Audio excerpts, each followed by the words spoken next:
If you've ever felt like losing fat and keeping it off for good is some kind of impossible puzzle, then you are in exactly the right place. Today, we're going to break down a super simple, science-backed approach to dieting that actually finally works. Let's get right into it.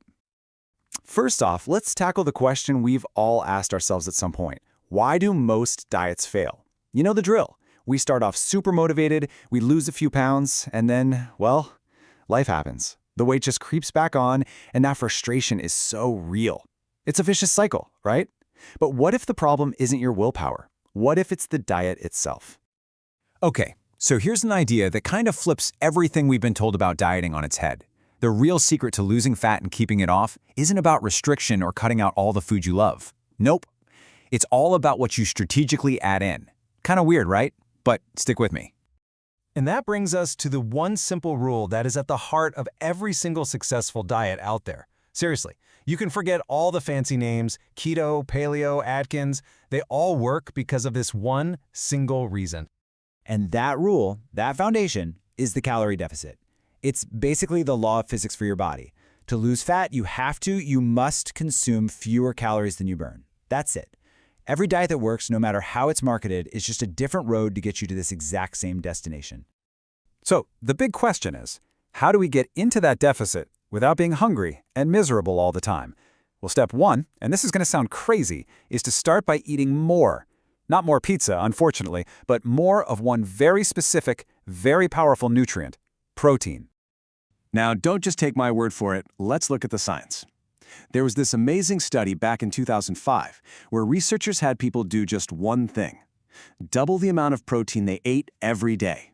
They didn't have to count calories, they didn't have to cut out other foods. Logically, you'd think they'd gain weight, right? Well, what happened next was pretty incredible. On average, the people in the study just automatically started eating 440 fewer calories every single day. Just think about that for a second. For a lot of people, that's an entire meal's worth of calories that just disappeared from their daily diet. And here's the kicker. They did this without even trying. There was no willpower involved, no tracking, no feeling deprived. The extra protein just naturally managed their hunger for them. It worked like magic.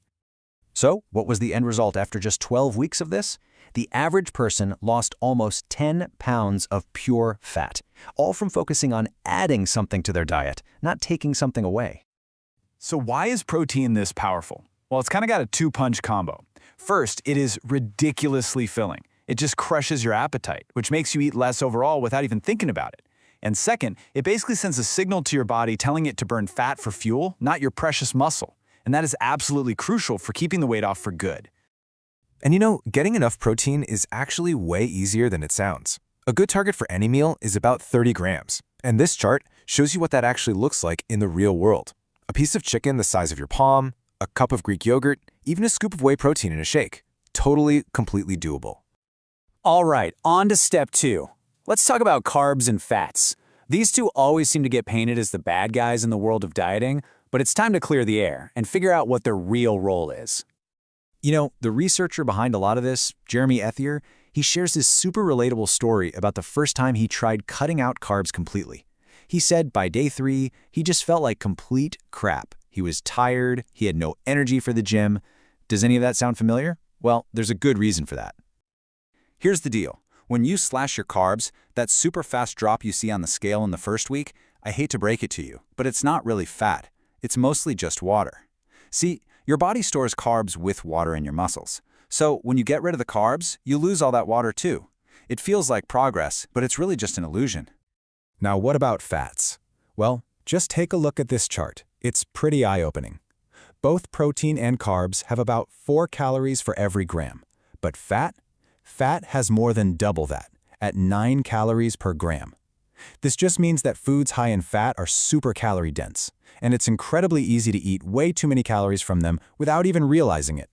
So the main takeaway here isn't to demonize carbs and fats or to cut them out completely. You need carbs for energy, and you need fats for things like hormone production. The real key is just to be mindful of your portions, especially with those really calorie-dense fats like oils and butters and salad dressings. Okay, so this is where we put all the pieces of the puzzle together into a super simple, actionable system.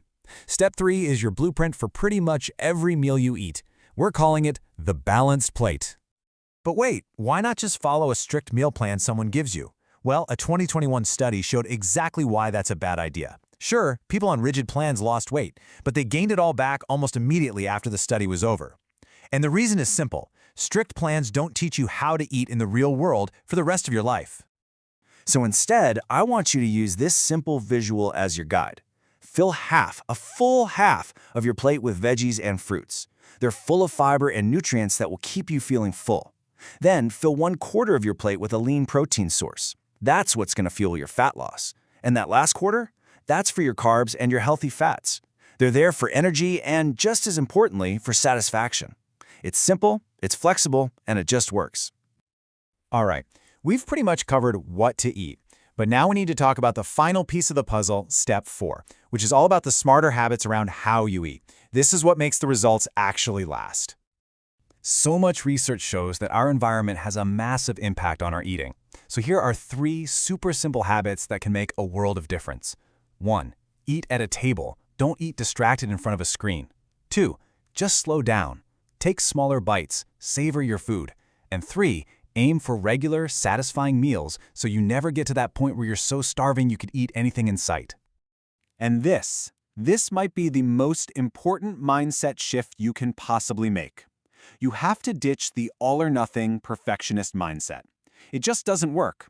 Instead, you have to embrace consistency. One bad meal doesn't derail your progress. A week where you don't lose weight is okay. It's what you do most of the time over the long haul that really truly counts. You know, when you boil it all down, it really just comes to this one powerful idea. You don't have to force yourself to eat chicken and broccoli if you hate it. The whole point is to find healthy foods and meals that you genuinely look forward to eating. The real secret to long-term success is building a healthy lifestyle that you actually enjoy living. So it's time to forget the fads, forget the quick fixes. The best diet in the world is the one that's built for you, by you. One that's balanced, that's sustainable, and that's actually enjoyable. So the only real question left is, what's going to be on your balanced plate?